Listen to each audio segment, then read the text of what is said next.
लंबे समय से मंदसौर जिले में सूदखोरों और ठगों पर कानूनी हंटर चलने का अभाव दिखाई दे रहा है।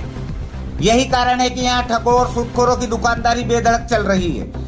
यहाँ ठगों और सूदखोरों के हौसले किस कदर बढ़ चुके हैं, इस बात का अंदाजा आप इस वीडियो को देखकर आसानी से लगा सकते हैं। यहाँ एक के बाद एक ठगी के शिकार पीड़ितों को पुलिस थानों के चक्कर लगाते हुए आसानी से देखा जा सकता है। धीरज पंप एजेंसी से ठगी के शिकार पीड़ित किसान का मामला अभी शांत नहीं हुआ है। मंदसौर की लक्ष्मी कुंवर भी न्याय के लिए दर दर भटक रही है। सुहासरा के भूमाफियाओं से ठगी के शिकार नागदा के पूजा रमेश चंद चावड़ा का सिस्टम से भरोसा उठने ही वाला था कि एक और गरीब महिला मंदसौर पुलिस अधीक्षक से न्याय की उम्मीद लेकर पहुंच गई है। मामला मल्हारगढ़ विधानसभा क्षेत्र से जुड़ा है। इस मामले ने पुलिस और ठगों के आपसी गठजोड़ को लेकर एक बार फिर पुलिस की कार्यप्रणाली पर गंभीर सवाल खड़े कर दिए हैं। वैसे तो सूदखोरों और ठगों के शिकार पुलिस थानों में गुहार लगाते हैं। न्याय की उम्मीद खत्म होते देख सूदखोरी से तंग आकर पीड़ित मौत को गले लगा लेते हैं। ऐसे कई मामले पूर्व में भी आपने देखे या सुने होंगे। आपने प्रदेश के मुख्यमंत्री डॉक्टर मोहन यादव को अपराधियों के विरुद्ध सख्त कार्रवाई के निर्देश देते हुए भी सुना होगा। बावजूद सूदखोरों को लेकर मंदसौर जिले में कोई ठोस कदम नहीं उठाए जा रहे हैं, जिसके कारण सूदखोरों और ठगों के हौसले लगातार बढ़ते जा रहे हैं और एक के बाद एक ठगी के शिकार पीड़ित सामने आ रहे हैं। प्रदेश के मुख्यमंत्री डॉक्टर मोहन यादव और डीजीपी श्री कैलाश मकवाना के सख्त निर्देश के बावजूद मंदसौर जिले में किसानों और गरीबों के साथ ठगी और सूदखोरी के मामले कम होने का नाम नहीं ले रहे हैं। यहाँ लगातार एक के बाद एक सूदखोरों और ठगों से ठगी के शिकार पुलिस के पास पहुँच रहे हैं, परंतु सूदखोरों और पुलिस के आपसी गठजोड़ के कारण उल्टा कभी कभी पीड़ितों पर ही कार्रवाई का डंडा चला दिया जाता है। सेमली निवासी जानीबाई तथा भूमाफियाओं से ठगी के शिकार मंदसौर निवासी लक्ष्मी कुंवर, सुहासरा में भूमाफियाओं के हाथों ठगी के शिकार हुए नागदा के पूजा रमेश चंद चावड़ा का मामला पुलिस और सूदखोरों के गठजोड़ का छोटा सा उदाहरण है। बीते दिनों भी ठगों और पुलिस के गठजोड़ का मामला सामने आया था, जहां धीरज पंप एजेंसी से ठगी के शिकार बोलिया के किसान ने मंदसौर पुलिस अधीक्षक को दिए गए शिकायती पत्र में बताया था कि धीरज पंप एजेंसी संचालकों पर गंभीर आरोप लगाते हुए कहा था कि धीरज पंप एजेंसी से लिए गए उपकरण खरीदी में उनके साथ 17 लाख की धोखाधड़ी हुई।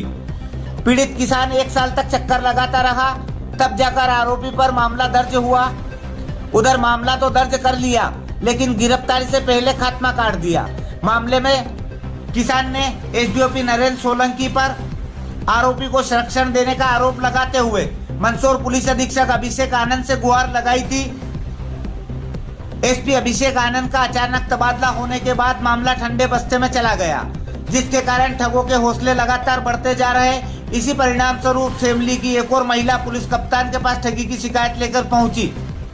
मल्हारगढ़ तहसील के सेमली निवासी गरीब आदिवासी महिला जानीबाई ने कहा कि मल्हारगढ़ मंडल अध्यक्ष राकेश पाटीदार से बेटे के विवाह में 1 लाख रुपए लिए थे, जो कि वो राकेश पाटीदार को देने के लिए तैयार है।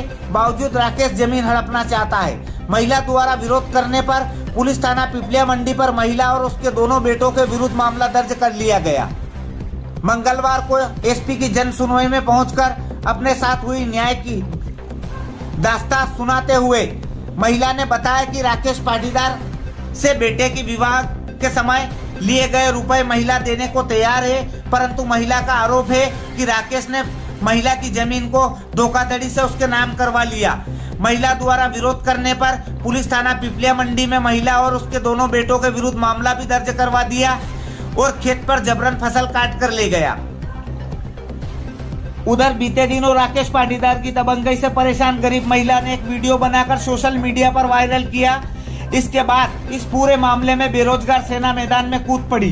बेरोजगार सेना का एक प्रतिनिधित्व मंडल महिला और दोनों बेटों को लेकर मंगलवार को एसपी ऑफिस पहुंचे। यहां पर पुलिस अधीक्षक के नाम एसडीओपी कीर्ति बघेल को एक ज्ञापन सौंपा गया। ज्ञापन में मांग की गई कि 7 दिवस के भीतर पिपलिया मंडी थाने में दर्ज मामले की जांच की जावे, दोषी कर्मचारियों पर कार्रवाई की जावे, साथ ही महिला के साथ धोखाधड़ी से की गई रजिस्ट्री की जांच करवाकर राकेश पाटीदार के विरुद्ध वैधानिक कार्रवाई की जावे। 7 दिवस में कार्रवाई नहीं होने पर बेरोजगार सेना पुलिस अधीक्षक कार्यालय के बाहर धरना प्रदर्शन करेगी, जिसकी समस्त जिम्मेदारी पुलिस प्रशासन की रहेगी। जहां एक तरफ प्रदेश के मुख्यमंत्री ठगों और सूदखोरों के खिलाफ सख्त कार्रवाई के निर्देश दे रहे हैं, वहाँ सूदखोरों और ठगों के विरुद्ध मामला दर्ज करवाने में किसानों को बार बार पुलिस थानों के चक्कर लगाने पड़ रहे हैं। कई बार मामले दर्ज होने के बाद समय से गिरफ्तारी के बजाय खात्मा काट दिया जाता है। ऐसे मामलों में सामने आते ही पुलिस कार्यप्रणाली पर भी गंभीर सवाल खड़े होते हैं। देखने वाली बात होगी मंदसौर पुलिस कप्तान विनोद मीणा ठगी के शिकार गरीब महिला सहित बोलिया के किसान को न्याय दिला पाते हैं या फिर यहाँ भी किसानों के साथ ठगी करने के आरोपी धीरज पंप एजेंसी संचालकों की तरह खुलेआम घूमते रहेंगे। देखिए मंदसौर से अटल सत्य के लिए शैलेंद्र सोनी की रिपोर्ट। सुतार बोलिया से बोल रहा हूँ। मैंने मंदसौर से धीरज पंप एजेंसी के मालिक पवन पाटीदार से मैंने 13,65,000 में 2020 में एक मिनी हार्वेस्टर खरीदा था। उसमें 6 लाख डाउन पेमेंट दिया था। उसके बाद वो कोरोना काल में हमने चालू की, चालू नहीं हुई। उसके बाद उसने बुला के उसको वापस खड़ी कर दी। हमने खड़ी करने के बाद उसने ना तो पैसा दिया ना वो मशीन वापस दी। हमने प्रधानमंत्री जी और माननीय मुख्यमंत्री से आवेदन देकर मंदसौर पुलिस पे उनके ऊपर 13/12/2023 को उन्होंने आवेदन करा था, FIR हुई थी। उसके बाद अभी तक ना तो कोई उनको गिरफ्तारी ना कुछ भी। उसके बाद हमने हाई कोर्ट से आदेश होके उसके बाद भी कोई ना तो पुलिस ने भी तो उनको गिरफ्तार किया। हम CM साहब के जाने की तैयारी में 2020 में हमने धीरज पंप एजेंसी के मालिक पवन पाटीदार से हमने 13,65,000 में एक मिनी हार्वेस्टर खरीदा था, जिसमें 6 लाख रुपए डाउन पेमेंट जमा किया था। कोरोना काल हुई थी, वो मशीन हमने चलाने की कोशिश करी। कोरोना काल हुई से वो मशीन कोरोना काल में मशीन चली नहीं। जब हमने उसको मिलकर उनको वापस 3 महीने बाद उस मशीन को वापस हमने खड़ा कर दिया। उसने बोला कि आपका पैसा ले जाना या फिर मशीन दे देंगे दूसरी। तो ना तो मशीन दी ना पैसे दिए हमारे। हमने बार बार आग्रह करने के बाद उसके बाद हमने प्रधानमंत्री जी और मुख्यमंत्री जी आवेदन देकर उसके बाद शिकायत पे हमारे मंदसौर पुलिस ने उस पर कायमी की और गिरफ्तार करने का आदेश हुआ। उसके बाद उसको गिरफ्तार नहीं किया। उसके बाद भी हमने हाई कोर्ट इंदौर खंडपीठ से उसके बाद आवेदन कराया। उसके बाद भी अभी तक उसको गिरफ्तारी नहीं हुई है। हम CM साहब के जाने की तैयारी में। क्या नाम है आपका? मेरे जानी भाई है। क्या मामला है? साहब मैंने लड़के की शादी में 1 लाख रुपए लिए थे, तो मैं देने के लिए मना नहीं कर रहा। ज़बरदस्ती मेरे खेत में कब्जा कर रहा है और रात को सोयाबीन आके काट गए और मैं पैसे देने के लिए मना नहीं कर रहा है। कौन व्यक्ति है वो पाटीदार है, राकेश पाटीदार, वो मंडल अध्यक्ष। क्या पुलिस को सूचना करी? पुलिस में सब सूचना कर दी, मेरे कोई नहीं सुनी, नहीं कोई नहीं, किसने नहीं सुनी मेरी। मेरे बस में तो बस यही मेरी ज़मीन मेरे आनी चाहिए। कहाँ से आए थे आप? मैं सेमली से आए। क्या नाम है? जानी भाई मैं मीणा। कन्हैयालाल रडार, गांव सेमली, मीणा समाज से हूँ मैं। मेरे पिताजी को गुजरे 10 साल हो गए हैं और राकेश पाटीदार से शादी में 1 लाख रुपए लिए थे, जिसका ब्याज 5% से बता रहा है वो। और वो बोल रहा है कि अगर ज़मीन दोगे तो ठीक, नहीं तो मैं 5% ब्याज पर पैसा लूँगा आपसे। और कल भी शराब पी कर आया और गाली गलौज करने लगा। और हमने कई शिकायतें भी की है, लेकिन हमारी सुनवाई कहीं नहीं हुई है। थाने में जाते हैं तो पुलिस वाले हमें डरा धमका कर भेज देते हैं और वो भी हमें डराता है, रात दिन हमारा कुएं पे आने नहीं देता है, जबकि उसका यहाँ कुछ भी नहीं है। मैं सरकार से निवेदन करूँगा, माननीय मुख्यमंत्री जी मोहन जी यादव, प्रधानमंत्री जी नरेंद्र मोदी जी की ऐसे नेताओं को ना रखे। श्रीमान जी जगदीश जी देवड़ा, आपने पार्टी में इनको बिठाया और ये हम जैसे गरीबों को नोच नोच के खा रहे हैं। तो मैं निवेदन करूँगा ऐसे लोगों को पार्टी में ना बिठाया जाए और हमारी गरीबों की मदद की जाए। मंदसौर जिला अध्यक्ष बेरोजगार सेना का भारतीय जनता पार्टी जो दावे करती है किसान हितैषी, वो सब खोखले साबित हो रहे हैं और भारतीय जनता पार्टी के नेता ही, पदाधिकारी ही किसानों की ज़मीनें हड़पने में लगे हुए हैं और इनकी मजबूरी का फ़ायदा उठाते हैं। तो भाजपा सत्ता में, इसका मतलब ये थोड़ी नहीं कि उनके कार्यकर्ता, उनके पदाधिकारी किसी के भी ज़मीन हड़पेंगे, किसी को भी डराएंगे, धमकाएंगे। ऐसा बिल्कुल मंदसौर में बर्दाश्त नहीं किया जाएगा।